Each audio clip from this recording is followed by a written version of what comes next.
நான் சாகுற வரைக்கும் என் சொத்தை நான் மட்டுமே அனுபவிப்பேன்.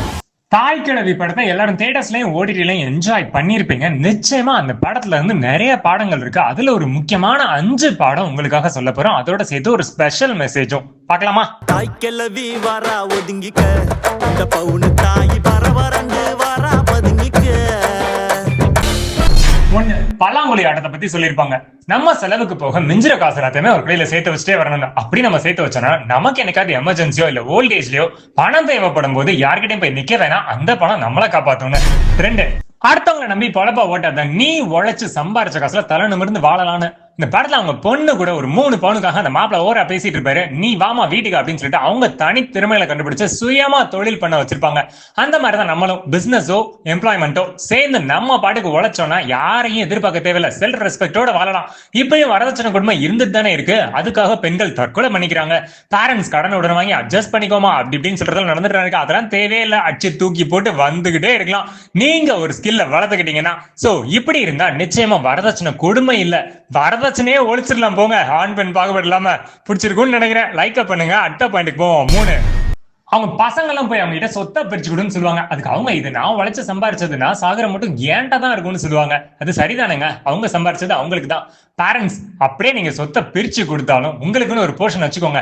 ஓல்டேஜ்ல யாரையும் நம்ப வேணாம். இண்டிபெண்டன்ஸ் பினான்சியலி உங்களுக்கு இருக்கதானே செய்யும். சோ பிள்ளைங்களும் போய் டிமாண்ட் பண்றதுக்கு ஒண்ணுமே இல்ல. பேரண்ட்ஸ் இப்பெல்லாம் கொலை பண்றாங்களா இல்லையா, அந்த மாதிரி இல்லாம சுயமா உழைச்சிட்டே இருங்க. இது ஒரு அடிஷனல் பெனிஃபிட் நமக்கு வந்து சேரும். அப்புறம் 4வது விஷயம், ஊதாரித்தனமா செலவு பண்ணக்கூடாது. அதாவது இம்பல்ஸ் பையிங் பத்தி பேசியிருக்காங்க.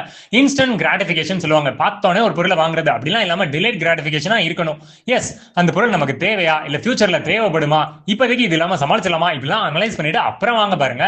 அப்புறம் 5வது பாயிண்ட் ரொம்ப முக்கியமானது. பணம் இருந்தா சந்தோஷமா வாழலாமா இல்லையான்றது எனக்கு தெரியாது, ஆனா மரியாதையா வாழலாம் இல்லையா. Respect and money is directly proportional சொல்லுவாங்க. நீங்களே பாருங்க, உங்களுக்கு மணி இல்லைன்னா ஒரு மாதிரி மரியாதையும், மணி இருந்தா ஒரு மாதிரி மரியாதையும் கிடைக்கும். சோ மரியாதையா வாழ்றதுக்கு மணி ரொம்ப முக்கியம்னு சொல்லியிருக்காங்கல்ல. ரைட், ஸ்பெஷல் மெசேஜ் சொல்றேன்ல, அவங்க சண்டே என்ஜாய் பண்றதுக்கு பார்க், பீச், ஹோட்டல் எங்கனாலும் போயிட்டு வருவாங்க. அது மாதிரிதான் சேர்த்து வைக்கிறது மட்டும் இல்ல, ஜாலியா இருக்கிறதும் வாழ்க்கை தான். ஏன்னா வாழ்க்கை ஐஸ்கிரீம் மாதிரி, டேஸ்ட் பண்ணாலும் கறந்துடும், வேஸ்ட் பண்ணாலும் கறந்துடும். Better taste. ஓகே, அவங்க அசெட் கிளாஸஸ் எடுத்துட்டு கோல்டு போட்டு 300 பவுண்ட் சேர்த்திருப்பாங்க. நீங்க land, gold, shares, SIP, mutual fund, term insurance, health insurance எதுலனாலும் உங்களுக்கு ஐடியாஸ் வேணும்னா ஃப்ரீயா கேட்கறதுக்கு நம்ம ஸ்பீட் ஹெச்ஆர் சொல்யூஷன்ஸை காண்டாக்ட் பண்ணுங்க. 9994614241.